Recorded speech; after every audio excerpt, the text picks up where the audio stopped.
All right, welcome to The Explainer. Today we are cracking open the blueprint for something called e-Bitcoin. And let me tell you, this isn't just another tweak to blockchain. The whole idea here is that the fundamental design of most blockchains, it's just wrong, especially when it comes to the business world.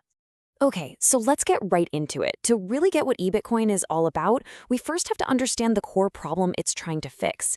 And, this isn't about the usual stuff like transaction speed or lower fees. Nope, it's about something way more fundamental, something baked into the very DNA of how most blockchains are built. So the whole paper really starts by throwing down a challenge to a core assumption we've all kind of accepted. It asks this simple but really powerful question. Why on earth do we mix everything together? Think about it. Transactions, private data, complex rules, it all gets dumped into one giant public ledger. Is that really the smartest way to do things? The designer has a great word for this: contamination. Seriously, just picture trying to run a business where every single private contract, every internal memo, and every single financial transaction gets tossed into the same public filing cabinet for the whole world to riffle through. I mean, it's chaos, right? And that exact mixing, that contamination, is what this paper says is a massive roadblock for actual businesses and institutions that want to use this tech. So, if contamination is the problem, what's the solution? Well, eBitsArd's answer is a philosophy of really strict separation. It's all about what you see here, decoupling functions. So you're separating time from transfers from documents. You're keeping only the absolute bare minimum of data on the public ledger. You're making it possible to prove something happened without spilling all the secret details. And it's all in service of one big goal: making this tech truly usable for real-world institutions. It's kind of like giving each function its own clean, dedicated room instead of that one messy filing cabinet. All right, so let's start building this thing from the ground up. The foundation of this whole system starts with something we all take for granted: time. And right here, this is where eBitcoin's architecture starts to look, well, really different from what you might be used to. Okay, so check this out. The very first layer, what they call layer 0, is something called TUC, which stands for Universal Consensus Time.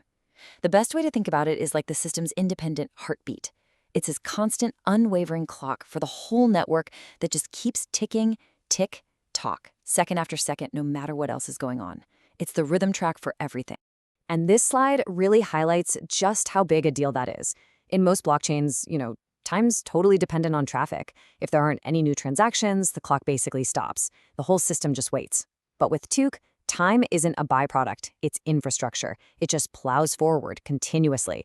It'll even create what they call empty blocks if it has to, just to keep that steady, predictable rhythm going for the whole network. It never, ever stops. Okay, so we've got our steady heartbeat. Now, on top of that rhythm, let's see how this system actually organizes and settles transactions. Because instead of the usual chaotic free-for-all you see in a typical mempool, eBitcoin proposes something, well, a lot more orderly. So this is the journey of a transaction. Instead of just being thrown into a giant pile, transactions first go into a special coordination layer, the CCC. You can think of it like an air traffic controller for the network. It carefully sorts, classifies, and prioritizes everything into these neat, efficient bundles. Only then are those bundles passed down the assembly line for final settlement.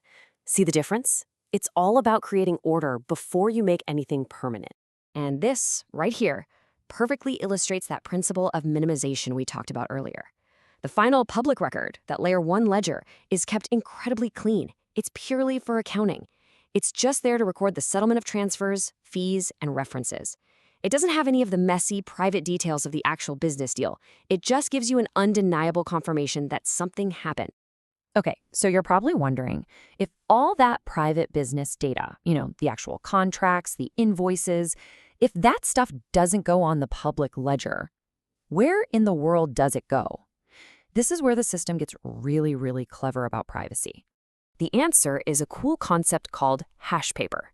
Now, this is different from what you might think. We're not talking about putting entire documents or even their hashes on chain.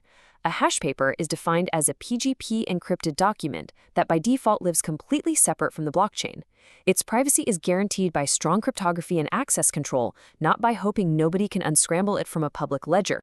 And to manage these documents, there's a corresponding storage layer called the hash paper pool service. This is what gives businesses total control. It's completely flexible. They can keep their documents private and off-chain. They can publish them for everyone to see, or heck, they can even put them on-chain if some specific rule or regulation requires it. The point is, the choice belongs to the user. It's not a decision forced on them by the system's design. Okay, let's take a quick step back. We've got all these separate functions, right? We have time, we have coordination, we have settlement, and we have documents. They all seem separate, but now let's see how we tie them all together with one really elegant metaphor that is absolutely central to this whole design. The designer, Larry Alexandra Elizondo Villalobos, uses this fantastic metaphor. He calls it filminas, which is Spanish for those transparent sheets you'd use on an old overhead projector. He's very clear. He's not building a bunch of separate, disconnected blockchains. He's building one single, unified system that's made of multiple, overlapping, transparent layers. Just imagine it. Each of the functions we've been talking about is its own transparent sheet. So one filmina just has the steady heartbeat of time on it. You lay another one on top, and that one shows the orderly flow of transactions. A third one has the clean, final accounting record. By themselves, they only show part of the story. But when you stack them all on top of each other and look through them, that's when you see the complete, coherent picture of the entire eBitcoin ecosystem. Everything is organized, everything has its place. So this all sounds really elegant, technically. But how does this layered design actually help get this stuff adopted in the real world?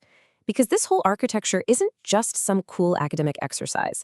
It is specifically designed to be a practical tool that businesses and institutions can actually use. Well, sitting right on top of this entire stack of filminas is something called the layer creator. Think of this as the ultimate customization tool. It's a framework that makes the whole system truly adoptable. It lets different industries, different companies, even entire countries build their own custom sets of rules and policies right on top of that core, unchangeable infrastructure. So what does that actually mean?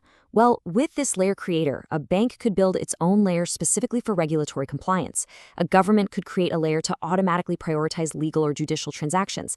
A shipping company could design automated workflows for its supply chain. And the best part? They can do all of this without ever needing to fork or mess with the core protocol. It means everyone is still building on the exact same secure and stable foundation. And this brings us right back full circle to one of those core principles we started with: verification without exposure. It all clicks into place now, doesn't it? An auditor or anyone can look at the clean public ledger to verify that, yes, a transaction definitely happened at a specific time. Then the company can use its private hash paper and its custom policy layers to prove exactly what that transaction was about, to prove compliance, for example, all without ever leaking a single byte of confidential business data to the public. So when you boil it all down, the eBitcoin design is really a proposal for a radical decoupling of functions. The whole argument is that by deliberately unmixing time, accounting, documents, and policy, we can build a system that's just way more suitable for the messy, complex privacy and operational needs of the real world. And that leaves us with a really big question to chew on. Is this modular, layered approach, this philosophy of separation, is this the breakthrough that's finally needed to unlock mainstream institutional adoption of blockchain?